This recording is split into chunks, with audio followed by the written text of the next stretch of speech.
उसका एहसान है, उसका फैज़ान है, उसका एहसान है, उसका फैज़ान है। बज़्म हस्ती को उसने सवारा बहुत, आज अश्कों से मैंने मोहम्मद लिखा, फिर उसको होठों से चूमा बहुत। तेरे सिद्दीक़ फारूक उस्मा अली, सबका उम्मत में ऊंचा है दर्जा बहुत। तेरे असहाब ने तुझको चाहा बहुत, तुझको सोचा बहुत, तुझको परखा बहुत। सय्यिदे वुल्द आदम शफीउल उमम, नाजिशे बज़्म आलम जमीलुश शियम। तेरे रस्ते पे चलना न छोड़ेंगे हम, चाहे हमको सताए ये दुनिया बहुत। रसूल मुजतबा कहिए, मोहम्मद मुस्तफ़ा कहिए, खुदा के बाद बस वही है, इसके बाद क्या कहिए। शरीयत का है ये असरार के ख़त्मुल अंबिया कहिए, मोहब्बत का तकाज़ा है कि महबूब खुदा कहिए। जब उनका जिक्र आए दुनिया सरापा गोश हो जाए, जब उनका नाम आए मरहबा सल्ले अला कहिए। मोहम्मद की नबूवत दायरा है नूर वहदत का, इसी को इब्तिदा कहिए, इसी को इंतहा कहिए। मेरे सरकार के नक्शे कदम है जन्नत के फासले, यही वो मंजिल है जिसको मग़फ़िरत का रास्ता कहिए। मुअज़्ज़ज़ हाज़रीन, अल्लाह के नबी सल्लल्लाहु अलैहि वसल्लम जो कि नबी आखिरुज़्ज़मा हैं, आप सल्लल्लाहु अलैहि वसल्लम इस उम्मत के लिए कितना रोए, इस उम्मत को आप अलैहिस्सलातु वस्सलाम ने कितना याद किया। मक्का में भी इस उम्मत को याद फरमाया, मदीना में भी इस उम्मत को याद फरमाया। आप सल्लल्लाहु अलैहि वसल्लम ने रात की तन्हाइयों में भी इस उम्मत को याद फरमाया, दिन में भी आप सल्लल्लाहु अलैहि वसल्लम ने इस उम्मत को याद फरमाया। आप अलैहिस्सलातु वस्सलाम सफ़ा पर दुआ कर रहे हैं इस उम्मत के लिए, गिलाफ़े काबा को पकड़कर दुआ कर रहे हैं इस उम्मत के लिए। मिना के अंदर, मक्का के अंदर, मदीना के अंदर आप अलैहिस्सलातु वस्सलाम इस उम्मत के लिए दुआ कर रहे हैं। आप अलैहिस्सलातु वस्सलाम अपनी बीवियों के लिए नहीं रोए, अपनी नवासों के लिए नहीं रोए, आप अपनी बेटियों के लिए नहीं रोए।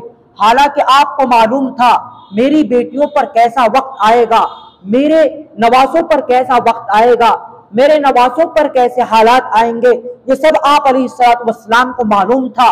हदीस पाक के अंदर इन तमाम चीज़ों की बिल्कुल साफ वजाहत है। लेकिन आप अलैहिस्सलातु वस्सलाम अपने नवासों के लिए नहीं रो रहे हैं, अपनी बेटियों के लिए नहीं रो रहे हैं। बेटी ज़ैनब तेरा मेरे बाद क्या बनेगा, बेटी फातिमा मेरे बाद तेरा क्या बनेगा, ए हुसैन ए हसन तुम्हारा मेरे बाद क्या बनेगा। आप अलैहिस्सलातु वस्सलाम गिलाफ़े काबा को पकड़कर इस उम्मत के लिए दुआ कर रहे हैं। इतना लंबा सजदा फरमाया करते थे, रिवायत के अंदर आता है हत्ता तवर्रमा कदमा, कि आप अलैहिस्सलातु वस्सलाम के पाँव मुबारक पर वरम आ जाता था। हत्ता कि कभी कभी अम्मा आयशा को ये गुमान होने लगा कि हाँ कहीं ऐसा तो नहीं हुआ कि आप अलैहिस्सलातु वस्सलाम इस दुनिया से पर्दा फरमा गए हैं, आपकी कहीं रूह तो परवाज नहीं हो गई है। इतना लंबा सजदा फरमाया करते थे। लेकिन जब अम्मा आयशा आपके पाँव को पकड़ती तो आपके अंदर जिंदगी के आसार नजर आते और कहती कि हाँ आप अलैहिस्सलातु वस्सलाम अभी जिंदा है। इतना लंबा सजदा फरमाया करते थे और काफी लंबा कयाम फरमाया करते थे। और आप अलैहिस्सलातु वस्सलाम किसके लिए दुआ कर रहे हैं, इस उम्मत के लिए। या रब्बी उम्मती उम्मती, ए अल्लाह तुम मेरी उम्मत की मग़फ़िरत फरमा दीजिए। एक मरतबा हज़रत जिब्रील अलैहिस्सलातु वस्सलाम आप अलैहिस्सलातु वस्सलाम के पास तशरीफ लाए। रिवायत के अंदर आता है कि आप अलैहिस्सलातु वस्सलाम ने हज़रत जिब्रील अलैहिस्सलातु वस्सलाम को गमज़दा देखा। आप अलैहिस्सलातु वस्सलाम ने हज़रत जिब्रील अलैहिस्सलाम की जब इस हालत को देखा कि आप गमज़दे के अंदर हैं, ए यार जिब्रील आप गमज़दा क्यों हो, आप इस तरह हालत में आज कैसे हो। तो हज़रत जिब्रील अलैहिस्सलाम आप अलैहिस्सलातु वस्सलाम से इरशाद फरमाते हैं, या रसूल अल्लाह आज मैंने जहन्नम का नजारा किया है। आज मैं जहन्नम को देख कर आया हूँ और जहन्नम को देखने के बाद मेरे ऊपर गम के असरात जाहिर हैं।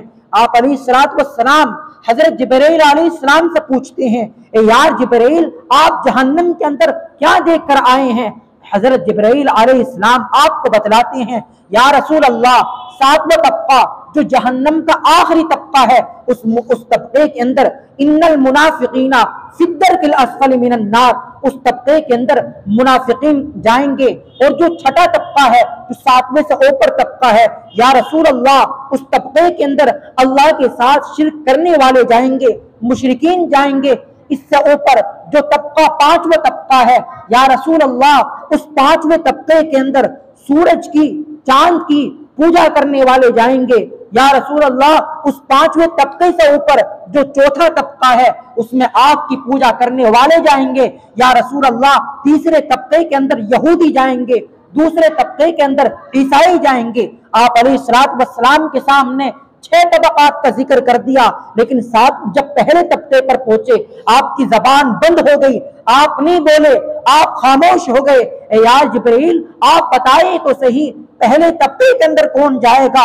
हजरत जिब्राइल अलैहिस्सलातु वस्सलाम ने इरशाद फरमाया, या रसूल अल्लाह, इस पहले तबके के अंदर कि जिसका नाम जहन्नम है, इस पहले तबके के अंदर आपकी उम्मत के कुछ गुनहगार लोग जाएंगे। जब आप अलैहिस्सलातु वस्सलाम ने हजरत जिब्राइल अलैहिस्सलातु वस्सलाम की जबान से इस बात को सुना, आपकी आंखों से आंसू जारी हो गए। आप अलैहिस्सलातु वस्सलाम सजदे के अंदर गिर गए, अल्लाह से माफी मांगते रहे, ए अल्लाह, मेरी उम्मत की मग़फ़िरत फरमा दीजिए, मेरी उम्मत को जहन्नम से बचा लीजिए।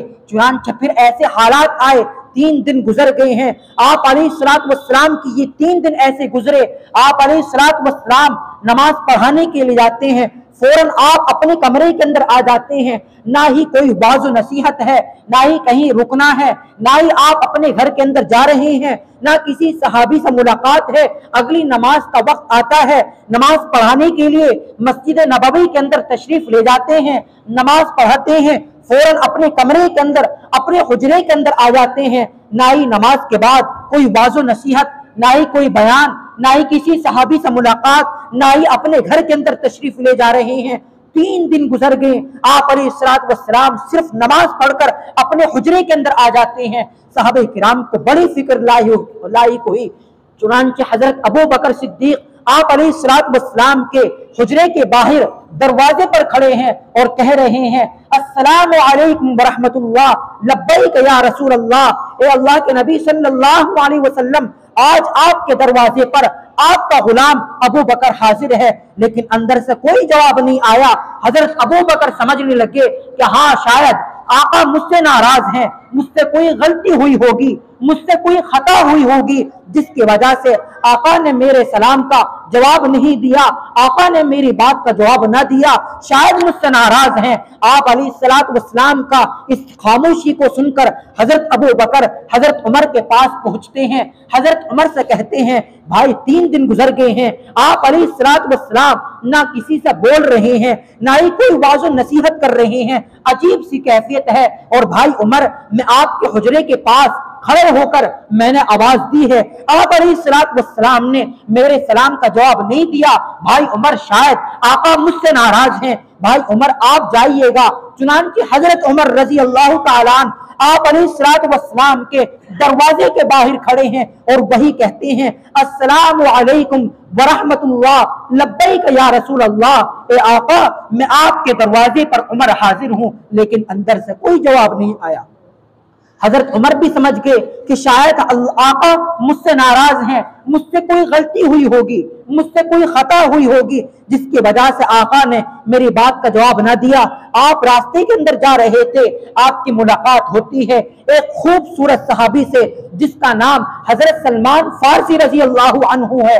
आपसे जब आपकी मुलाकात हजरत सलमान फारसी रजी अल्लाह अन्हु से होती है, हजरत सलमान फारसी रजी अल्लाह अन्हु को पूरा वाकया कह सुनाते हैं। और हजरत सलमान फारसी से हजरत उमर कहते हैं, ए सलमान, मैंने आप अलैहिस्सलातु वस्सलाम को आपके बारे में ये फरमाते हुए सुना, सलमान मिन्ना अहलिल बैत, सलमान तो हमारे अहले बैत में से है, लिहाजा आप जाइएगा, हो सकता है कि आप अलैहिस्सलाम आपकी बात का जवाब दे दें। चुनांचे हजरत सलमान फारसी आप अलैहिस्सलाम के हुजरे के दरवाजे पर खड़े होकर सलाम अर्ज कहते हैं और कहते हैं, या रसूल अल्लाह, आपके दरवाजे पर आपका गुलाम सलमान फारसी हाजिर है, लेकिन अंदर से कोई जवाब नहीं आता है, अंदर से कोई जवाब नहीं आया। हजरत सलमान फारसी भी चले जाते हैं। हजरत अबू बकर गए थे, उनको भी कोई जवाब नहीं मिला। हजरत उमर गए थे, उनको भी कोई जवाब नहीं मिला। हजरत सलमान फारसी गए थे, उनको भी कोई जवाब नहीं मिला।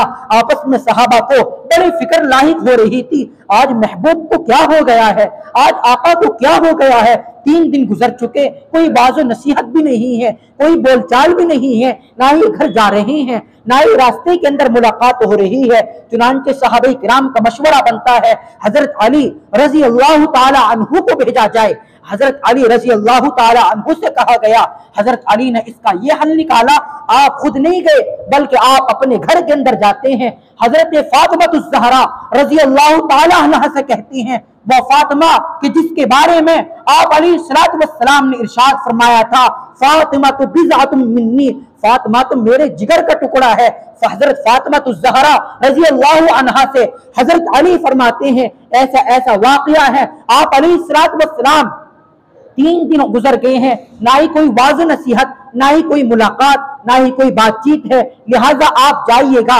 हजरत फातिमा ज़हरा रजी अल्लाह ताला अन्हा अल्लाह के नबी सल्लल्लाहु अलैहि वसल्लम के हुजरे के दरवाजे पर खड़े होकर सलाम अर्ज करती है और कहती है, अब्बा जान, आपकी बेटी फातिमा आपके दरवाजे पर हाजिर है। पहली दस्तक पर आप अलैहिस्सलाम दरवाजे को खोलते हैं और हजरत फातिमा के बेवक्त आने को देखकर कहते हैं, बेटी फातिमा, आपका आज कैसा आना हुआ। हजरत फातिमा ज़हरा रजी अल्लाह अन्हा पूरा वाक़या कह सुनाती हैं कि या रसूल अल्लाह, सहाबा किराम के अंदर बड़ी फिक्र लाहिक है। तो उस वक्त हजरत अल्लाह के नबी सल्लल्लाहु अलैहि वसल्लम ने हजरत फातिमा ज़हरा रजी अल्लाह अन्हा से बतलाया, ए बेटी फातिमा, मेरे पास जिब्राइल अलैहिस्सलाम आए थे, उन्होंने मुझको जहन्नम की तबक़ात जिक्र की, लेकिन जब उन्होंने मुझसे कहा कि पहले तबके के अंदर आपकी उम्मत के कुछ गुनहगार लोग जाएंगे, तो उसी वक्त से मैं अल्लाह से माफी मांग रहा हूँ, मैं सजदे के अंदर पड़ा हुआ अल्लाह को राजी कर रहा हूँ, ए अल्लाह तुम मेरी उम्मत को जहन्नम से बचा लीजिए। और अब अल्लाह का वादा आ चुका, वला सौफ युअतीका रब्बुका फतरज़ा, ए नबी, हम आपको इतना देंगे कि आपको राजी कर देंगे, और मैं क़यामत के दिन उस वक्त तक अल्लाह से राजी नहीं हूँगा जब तक कि मेरा आखिरी उम्मती जन्नत के अंदर ना चला जाए। आप अलैहिस्सलाम को इस उम्मत की इतनी फिक्र मक्का में याद फरमा रहे हैं, हत्ता कि आप अलैहिस्सलाम ने इस उम्मत को मेराज में भी याद किया। लेकिन आज इस उम्मत ने आप अलैहिस्सलाम को क्या सिला दिया है। आप अलैहिस्सलाम इस उम्मत से इतनी मोहब्बत फरमा रहे हैं, अपनी बेटियों के लिए नहीं रो रहे, अपनी बीवियों के लिए नहीं रो रहे, अपने नवासों के लिए नहीं रो रहे हैं, बल्कि रो रहे हैं इस उम्मत के लिए रो रहे हैं। एक मरतबा अम्मा आयशा सिद्दीक़ा रज़ी अल्लाह अन्हा ने आप अलैहिस्सलाम से पूछा, या रसूल अल्लाह, आपकी जिंदगी में सबसे मुश्किल दिन, सबसे अज़ियतनाक दिन कौन सा दिन है। आप अलैहिस्सलाम की आंखों में आंसू आ गए। आयशा, 9 साल गुजर चुके हैं, ताइफ के वाक़े को मैं अभी तक नहीं भूला हूं। ताइफ में जो मुझ पर पत्थर बरसाए गए हैं, आयशा, मैं उन पत्थरों को और जो मेरे जिस्म से जो जख्म निकले, खून निकले हैं, मैं उन जख्मों को, उन खूनों को नहीं भूला। लेकिन उसके बावजूद भी आप अलैहिस्सलाम उन काफिरों का शिकवा नहीं कर रहे, इसलिए कि वो उनको आप अलैहिस्सलाम की शनाख्त नहीं थी, वो तो काफिर थे, वो तो नाशुक्रे थे। आप अलैहिस्सलाम शिकवा कर रहे हैं, इस उम्मत का शिकवा कर रहे हैं। एक बुजुर्ग जो हर हफ्ते आप अलैहिस्सलाम की खिदमत में 1 लाख दरूद पाक का नजराना पेश करते थे। एक मरतबा आप अलैहिस्सलाम की जियारत उनको नसीब हुई, और जियारत किस तरह नसीब हुई कि आप अलैहिस्सलाम का उन्होंने सीना जख्मी देखा। आप अलैहिस्सलाम का सीना जख्मी है। ख्वाब ही के अंदर उन बुजुर्ग ने अल्लाह के नबी सल्लल्लाहु अलैहि वसल्लम से पूछा, या रसूल अल्लाह, ये आपका सीना जख्मी कैसे है। आप अलैहिस्सलाम ने फरमाया, ये अल्लाह के रसूल सल्लल्लाहु अलैहि वसल्लम ने फरमाया, या रसूल अल्लाह, ये आपका सीना जख्मी कैसे है। आप अलैहिस्सलाम ने फरमाया, ये अल्लाह के रसूल सल्लल्लाहु अलैहि वसल्लम ने फरमाया, या रसूल अल्लाह, ये आपका सीना जख्मी कैसे है। तो उस वक्त आप अलैहिस्सलातु वस्सलाम ने फरमाया, ये जख्म किसी गैर के दिए हुए जख्म नहीं है, बल्कि ये मेरी उम्मत के दिए हुए जख्म है। मेरी उम्मत मेरे तरीके से हटकर जिंदगी गुजारती है, मेरी उम्मत मेरे सुन्नतों के खिलाफ जिंदगी गुजारती है, ये वो दिए हुए जख्म है। आज सेल फोन मोबाइल को घर घर पहुंचा दिया। आज लोगों ने अपनी दुकानों के, अपने कारोबार के एडवर्टाइज दूर दूर तक पहुंचा दिए। फोन आज घर घर के अंदर पहुंच चुका, मोबाइल घर घर के अंदर पहुंच चुका। इतनी इसकी तशहीर कराई, लेकिन हमने आप अलैहिस्सलातु वस्सलाम की सुन्नत की कितनी तशहीर कराई? हमने आप अलैहिस्सलातु वस्सलाम की सुन्नत का कितना तारुफ कराया? नुमाइश लग रही है, बेटियों को, बहनों को, माओ को भेजा जा रहा है, झुंड का झुंड, मुस्लिम लड़कियां झुंड का झुंड नुमाइश के अंदर जा रही हैं। हमने आप अलैहिस्सलातु वस्सलाम को कितनी आप अलैहिस्सलातु वस्सलाम के गम को तकसीम किया है, कितना बांटा है। आप अलैहिस्सलातु वस्सलाम के एक आंसुओं की भी हमने कदर नहीं की। क्या हमारी नजर में आप अलैहिस्सलातु वस्सलाम की कोई वैल्यू नहीं है? क्या आका की हमारे दिल के अंदर एक आंसू के बराबर भी मोहब्बत नहीं है? हमने क्या आप अलैहिस्सलातु वस्सलाम को दिया है? आप अलैहिस्सलातु वस्सलाम इस उम्मत के लिए इतने रो रहे हैं, रात की तन्हाइयों में रो रहे हैं। वफात के वक्त हजरत आयशा रज़ी अल्लाह अन्हा ने अपना कान आप अलैहिस्सलातु वस्सलाम के करीब किया, तो उस वक्त आप अलैहिस्सलातु वस्सलाम के होठ हिल रहे थे और ज़बान मुबारक पर इस उम्मत की मग़फ़िरत के लिए दुआएं निकल रही थी। ए अल्लाह, मेरी उम्मत की मग़फ़िरत फरमा दीजिए। वफात के वक्त, और जब मलकुल मौत आपकी रूह कब्ज़ करने के लिए आए, तो आप अलैहिस्सलातु वस्सलाम ने वफात के वक्त मलकुल मौत से कहा था कि क़यामत तक आने वाली उम्मतों के साथ जो सकरात के वक्त सख्तियां होती हैं, उसका कुछ हिस्सा मुझे दे तो मैं ही मोहम्मद बर्दाश्त कर लूंगा, मेरी उम्मत को कोई तकलीफ ना होने पाए। उम्मत ने क्या सिला दिया है? उस नबी की हमने कितनी लाज रखी है कि जिस नबी को गैरों ने भी नहीं बख्शा, काफिरों ने भी आपको नहीं बख्शा है, ये तो उम्मत और ज्यादा जख्म दे रही है। शायद कि इतने जख्म तो काफिरों ने भी उस वक्त न दिए हों जितने जख्म इस उम्मत ने आज दिए हैं। कितनी हम सुन्नतों का पास कर रहे हैं, कितनी हम सुन्नतों पर अमल कर रहे हैं। हमने कितनी सुन्नतों पर अमल किया। आपके नबी आप अलैहिस्सलातु वस्सलाम के सीने को हमने कितना सुख पहुंचाया है, हर बंदा इस बात का जायजा कर सकता है। और आप अलैहिस्सलातु वस्सलाम तो वफात के वक्त भी ये कह रहे हैं कि क़यामत तक उम्मत, आने वाली उम्मतों के साथ, जो भी मेरी उम्मत के साथ जो भी सख्तियां होती हैं, उसका कुछ हिस्सा मुझ मोहम्मद को दे तो मैं ही बर्दाश्त कर लूंगा, लेकिन मेरी उम्मत को कोई तकलीफ ना होने पाए। ए नुमाइश के अंदर अपनी बहनों को भेजने वालों, बेटियों को भेजने वालों, माओं को भेजने वालों, औरत तो छिपाने की चीज है, हमने कितना छिपाया है। आप अलैहिस्सलातु वस्सलाम के सीने को हमने कितना सुख पहुंचाया है, बल्कि सुख नहीं, हमने दुख पहुंचाया है। जैसा कि इन बुजुर्ग ने ख्वाब देखा था, आप अलैहिस्सलातु वस्सलाम के सीने को जख्मी देखा, और आप अलैहिस्सलातु वस्सलाम ने क्या कहा कि किसी गैर के दिए हुए जख्म नहीं है, ये मेरी उम्मत के दिए हुए जख्म है। इतनी तकलीफ तो उस वक्त के काफिरों ने भी नहीं पहुंचाई थी जो आज का उम्मती आप अलैहिस्सलातु वस्सलाम को तकलीफ पहुंचा रहा। इसलिए मेरे भाइयों, हम कब अपने ऊपर से गफलत की चादर को हटाएंगे? कब हम आप अलैहिस्सलातु वस्सलाम की सुन्नतों की इत्तिबा करेंगे? कब हम आप अलैहिस्सलातु वस्सलाम की सुन्नतों पर अमल करेंगे? वो दिन कौन सा दिन होगा? क्या हमें मरना नहीं है? क्या हमें कब्र में नहीं जाना है? या हमें क़यामत पर अकीदा यकीन नहीं है कि क़यामत आएगी? क्या हमें इस बात पर यकीन नहीं है कि क़यामत के दिन एक अदालत ऐसी कायम होगी कि जिसमें हमारी जिंदगी के मुतालिक सवाल किया जाएगा? अल्लाह पूछेंगे, हमने तुम्हें जवानी दी थी, उस जवानी को कहाँ खर्च किया? हमने तुम्हें पैसा दिया था, पैसा कहां से कमाया, कहां खर्च किया? अपनी उम्र को कहां लगा कर आए हो? और माँ बाप से उनकी औलाद के बारे में पूछताछ की जाएगी।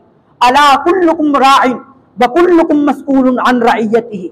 खबरदार, तुम में से हर एक निगहबान है और हर एक से उसकी रियाया के बारे में सवाल किया जाएगा। माँ बाप से उसकी औलाद के बारे में सवाल किया जाएगा, तुमने अपनी औलाद की कितनी तरबियत की। हालात सबके सामने है, कोई ढकी छिपी हुई बात नहीं है, सबके सामने है, लेकिन उसके बावजूद भी हम झुंड का झुंड, हमारी बेटियों का झुंड का झुंड, बहनों का झुंड का झुंड नुमाइश के अंदर जा रहा है। आप अलैहिस्सलातु वस्सलाम ने तो फरमाया था कि औरत को छिपाया जाए। औरत जब घर से बाहर निकलती है, शैतान झांकता है। औरत के माना ही छिपना है, पर्दा, सतर। औरत के माना सतर, पर्दा है। औरत को तो छिपाने की चीज है, जितना छिपाया जाए उतने ही ज्यादा हमारे लिए जरूरी है। एक शख्स था जो पर्दे का इनकार करा करता था। अब एक मर्तबा वो शख्स गोश्त लेकर जा रहा था, तो वो थैली के अंदर गोश्त था। तो किसी ने उससे कहा कि भाई, गोश्त को आप ऐसा क्यों ले जा रहे हो, इस गोश्त की पन्नी को फाड़िएगा और किसी थाल के अंदर रखें और सर पर रखकर ले जाएं।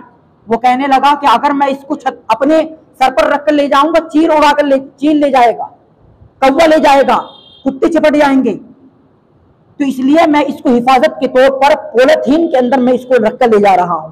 तो फिर उस वक्त उसको कहा कि भाई, औरत भी ऐसे ही है, अगर औरत बेपर्दा निकलेगी तो उसको भी इंसानी चील ले जाएंगे, इंसानी कौवे ले जाएंगे, लेकिन जब वो पर्दे के अंदर महफूज रहेगी तो वो भी इसी तरह महफूज रहेगी जैसा आपका गोश्त पन्नी के अंदर महफूज है। औरत को बिना जरूरत के हम घर से बाहर ना निकलने दें। अगर जरूरत है नुमाइश के अंदर जाने की, तो आप जो काम है, मिसाल के तौर पर कोई ऐसी चीज है जो नुमाइश के अंदर बिक रही है और वो हमें खरीदना है, तो हम अपनी बहन को ना भेजें, बेटी को ना भेजें, माँ को ना भेजें, खुद हम उस जरूरत को पूरी करें।